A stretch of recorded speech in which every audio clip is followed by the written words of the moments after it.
The climate of the Pacific Northwest. There are many plants native to this area, but this documentary will focus on the lesser-known species that work to preserve the natural state of these habitats. Join us on the journey to discover the secrets of Washington conservation creatures.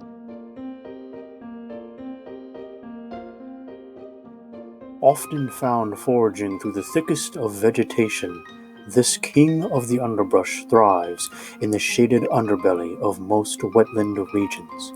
Seemingly immune to pain and exhaustion, no blackberry heart nor vine of ivy is safe once this predator catches its scent.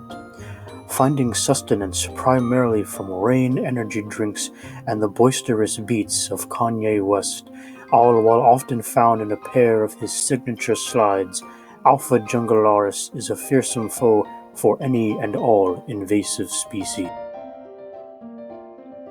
Eliasopolis, a bipedal mammal that prefers long-sleeved clothing to protect its skin from constant exposure to the sun. Its red and white striped neck is a key sign of good physical health and can be clearly identified by its laugh. Its cinematic memory allows it to recall virtually any scene from a movie or TV show. To maintain adequate hydration, this mammal consumes up to 2 liters of Pedialyte per day.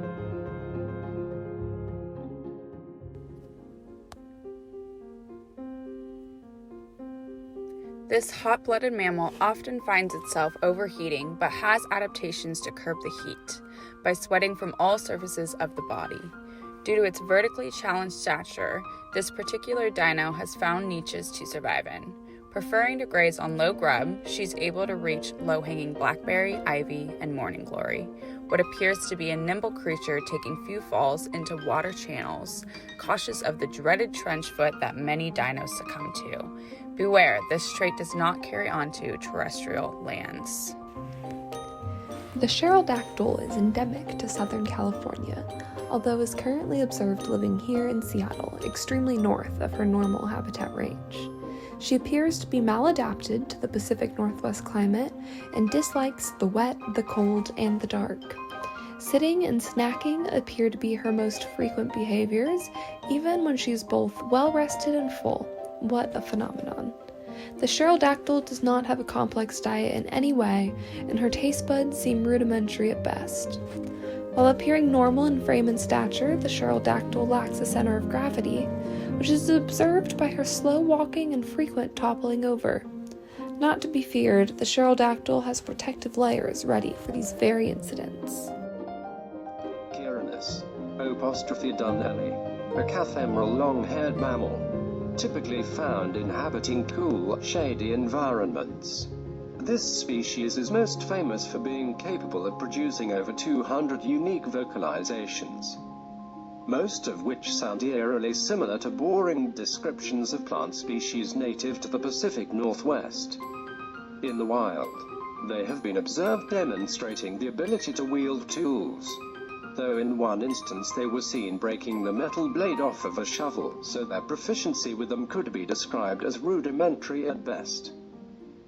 Our story begins in the winter of 2019, where 2 of our species, Chironus and pterodactyl, began working alongside 2 previously unmentioned creatures, Stevenatops and the red-bearded Rhyanodon. These beasts are not simply released into the wild.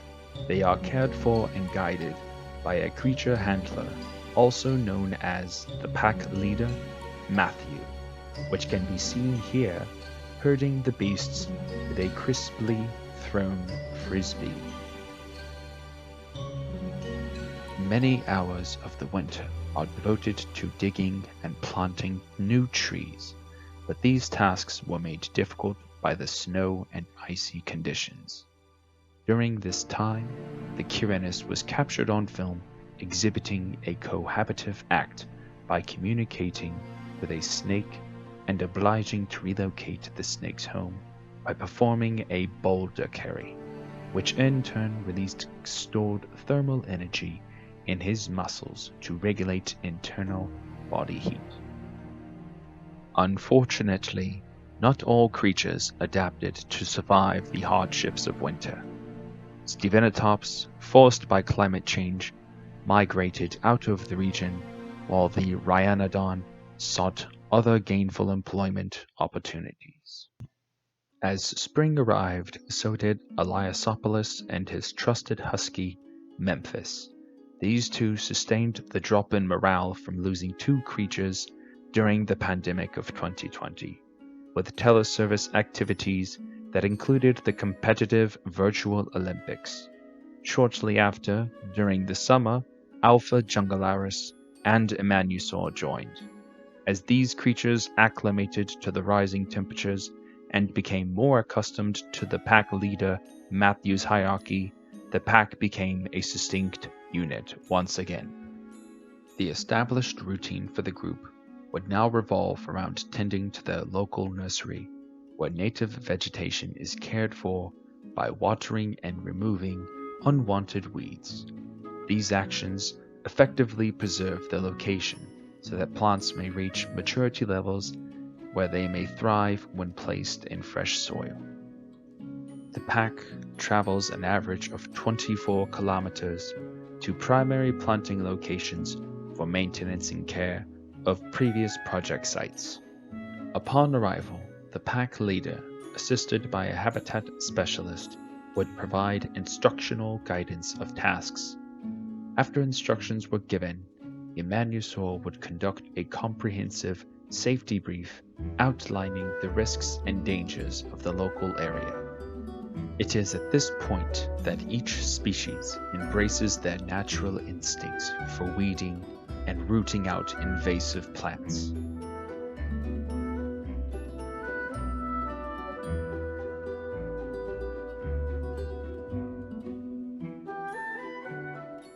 In some cases, herbicide spray are the most effective method to deter the growth of unwanted foliage.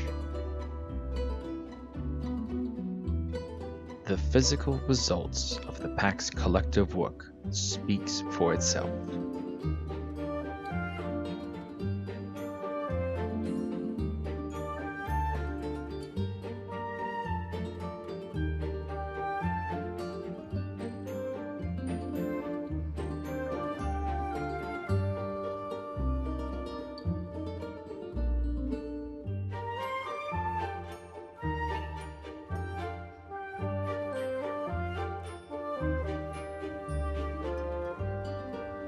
The final assignment concluding this documentary was the removal of a beaver dam and defishing aquatic wildlife.